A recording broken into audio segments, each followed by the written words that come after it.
دل سے کہتا ہوں آج مسلمانوں کو دیکھو شادی اور بیاہوں میں کیسے فضول خرچ کر رہے ہیں۔ ان کی شادیوں کو دیکھو، اللہ کی قسم ان کی شادیوں میں لعنت ہوتا ہے۔ آج مسلمانوں کی بیاہوں میں ایک سے ایک ایٹم لگا ہوا ہے کھانے کا، مگر اللہ کی قسم مسجد کا امام ہے، مسجد کا مؤذن ہے، ان کی طرف کسی کا توجہ نہیں جاتا کہ مؤذن صاحب، امام صاحب کا کیا حال ہے۔ حالانکہ امام سردار ہوا کرتا ہے، مؤذن جو ہے وہ محلے کا نائب ہوا کرتا ہے، جو آپ کو آخری رات کے آخری حصے میں حی علی الصلاۃ حی علی الفلاح کی صدائیں دیتا ہے۔ مسلمانوں کبھی سوچو تو صحیح، اگر یہ مؤذن اذان دینا بند کر دے، اللہ کی قسم آسمان سے اللہ کا عذاب آنا شروع ہو جائے گا۔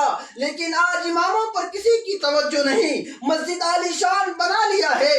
جب کوئی باہر سے مہمان آتا ہے، مسجد کے متولی حضرات، مسجد کے ذمہ داران ان لوگوں کو دکھاتا ہے کہ یہ فلاں ٹائلز ہے، یہ پتھر ہے، ہم نے دبئی سے منگایا ہے، یہ راجستھان سے لایا ہوں۔ اللہ کی قسم مسجد کو خوبصورت بنا رکھا ہے، لیکن مسجد کے امام کا تنخواہ اگر پوچھا جائے تو ان کا تنخواہ صرف 6 سے 5 ہزار ہوا کرتا ہے۔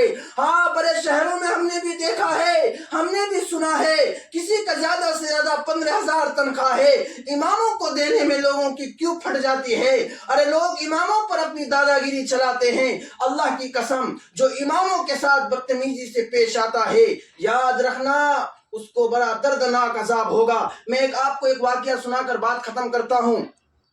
لکھنؤ کی بات ہے کہ امام صاحب کے مسجد میں اس دن جوڑ تھا، ٹائم ہو گیا، ایک شخص نماز کے لیے کبھی نہیں آتا تھا۔ اچانک سے امام صاحب نے اعلان کر دیا کہ نماز 15 منٹ کے بعد ادا کی جائے گی۔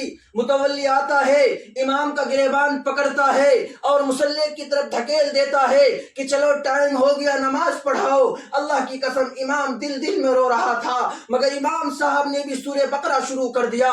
اتنی لمبی نماز پڑھائی کہ پیچھے کے حضرات تھک گئے کھڑے ہو کر۔ کچھ لوگ تو خوش ہو گیا کہ امام صاحب نے بہت ہی اچھا کیا، مگر امام صاحب کا دل ٹوٹ گیا تھا۔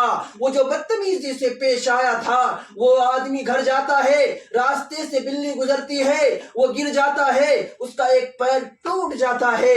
جب امام صاحب ان کے زیارت کے لیے پہنچتے ہیں، وہ کہتا ہے امام صاحب میری غلطیوں کو معاف کرنا، میں نے آپ سے بدتمیزی سے پیش آیا ہے۔ اللہ کی قسم وہ شخص مسجد نہیں آ پایا مگر قبرستان پہنچ گیا۔ یہ ہے مسلمانوں، اماموں کے ساتھ بدتمیزی سے پیش نہ آؤ۔ آپ کا غلام نہیں ہے، یہ پیارے آقا علیہ الصلوۃ والسلام کا غلام ہے۔